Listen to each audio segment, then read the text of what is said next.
How's it going, folks? Once again, I'm Nev from Nev Sackbets, otherwise known as your friendly neighborhood basement dweller. Don't worry, ma'am, I am from the internet. I'm more of a tech guy with computers and stuff. Slowly, I'm learning more practical stuff.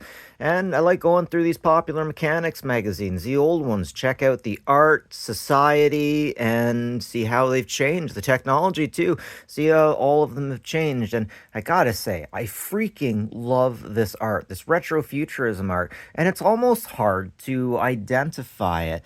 It's okay, it's so good that I have to have a good look over. I have to look like right here. Okay, you see that deck, then you can tell. But otherwise, I gotta say, hats off to these retrofuturism creators. Geez, could you imagine what would happen if you got hit by a giant rogue wave with one of those? Let's not think about that. Let's be positive. Nothing's better than a hug on the back of a Ford Ranger and a woman you love, especially a mouth hug. Shave your wiener in the winter for the whammons for said hugs.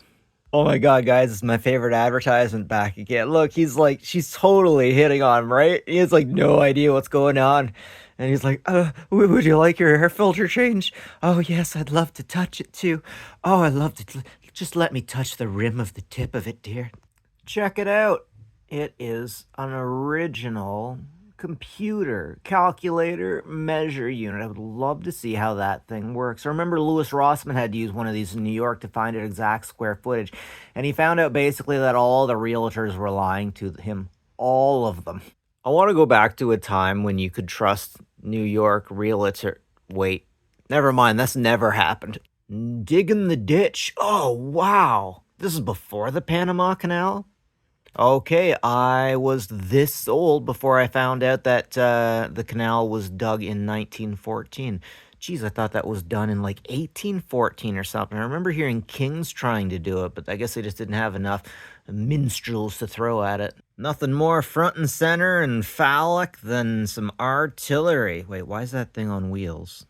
I really got to stop talking before I think. Most artillery's on wheels. What I should be saying is, why are the wheels off the ground? I guess that's one of the good parts of it. We all remember seeing this in history books, right? And legitimately, it works.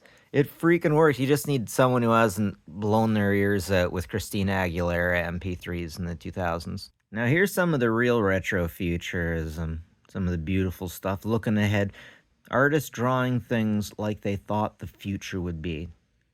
I love everything about space pictures because there's always solar panels, and I freaking love solar. I would show you the solar panel setup that I got, but I I had to put a tarp over it to keep it nice. Apparently, the space people would put stuff in between that, whatever you want to call it. That's where they would hide stuff if they wanted to take it up. Okay, now I know that this Herbie retrieval shuttle's supposed to be retrieving this guy, but after all of the domestic violence and grape stuff that some of my girlfriends have been talking to, I get the weird feeling that that robot has not so good intentions. I need to get off the internet, guys. I need to be more positive. Alternatively, space wrestling could be a very advantageous. I mean, you could put pins all over and like chainsaws and stuff, and man, Herbie'd go right at her. Kill all humans. Okay, wait a second. Perfect for those days when things seem to pile up on you. Now, there's a woman driving, and it is in a really strange place. Talking about mental health and mental trauma, I think that the robot got to this one, and this one's trying to get away. Now, legitimately, if anybody saw a woman driving down the hill like that, and they didn't know the woman or the situation, isn't it unreasonable to take a car down that way on that kind of snow? You know what? I figured it out. That's not mental health. She just needs her Timmies and a pack of cigarettes. And it's better if she gets lost in the driveway than stays at home and rants at her kids. Oh, hell yeah! Let's get into the Christmas season, Timmy, yeah! Oh, geez, that's a creepy smile you got there, Dad. Dad, where's your other hand? I've been on the internet way too long. Need to be more positive. Need to be more positive. I remember back in the day when you had to figure out what game you were going to get based on basically the cover and maybe the back of it. And those games were in jewel cases, and you had to make sure that, like, if you wanted to check the back, you had to get the guy with the key, right? This is almost the same idea as browsing a Harlequin romance. Yuck.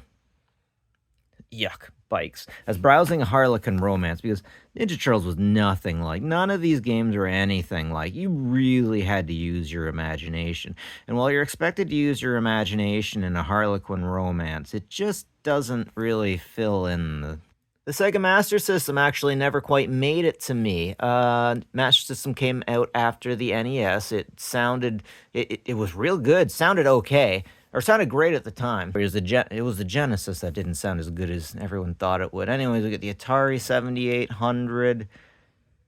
Is that the one that the controller would never work on correctly? Yeah, that was it. Remember back in the day when we had slot cars being like a really big thing? Some places in cities, you get really big basements, just huge slot car arenas. I wish I got to personally experience that, but I never did. Oh, check it out. Send in for a mail-in rebate, and they might send you the mail-in they might send you money, they might not. I was kind of surprised that they still made this type of gauge at the same time as they made the smaller gauge. I mean, I always thought that they retired it out, but I guess most people went with a smaller plastic because, yeah, the price would have been considerably less. But hey, that's still not the classic gauge. Now, of course, when I say classic, I mean my classic. Oh, I think everyone in the 80s had one of those ones. Now in Canada, I remember seeing these guns advertised, but they were LJN. Oh, okay. And remember seeing these advertised, but I never actually seen them on the shelves, really. Oh, cool, they fired goop, that's how it worked? Geez, the Mobile Command Center wasn't actually all that much. I was really into these, frickin' loved G.I. Joes back in the day. Animator. All right, here we got a beautiful retro futurism image of super ships. Geez, you got so much going on there. A dock. This type of retrofuturism is absolutely like a super version of what we would do as children when we would draw on a piece of paper what we thought our truck, our RV, our car, our house, everything was going to look like in the future. Oh, wow, check that out. An island cruiser. Jeez. All right, scrolling up. Oh man, I can imagine that'd be expensive to keep on the water. The shape of ships to come. The Phoenix World City, huh? Geez, that must be some kind of interesting Hunger Games death trap at the back there, eh? What the heck? That's fascinating. And here we have the camcorder section. Thank God I don't have to know what any of this stuff means, but still really retro and classic. Okay, I do know what some of it means. I just don't want to engage my brain and remember it. It hurts too much. Here, we got one happy boy with a buttload of trains. Oh, I like the small ones. I have a thing for the small ones. I had a really super, super small one. Never had it running, but it just kind of passed through my hands. I sold it. Anyways, folks, that's it for me, Nev from Nev's Tech. Like, subscribe if you like the stuff. Always appreciate it. And as always, folks, take care of each other, will you?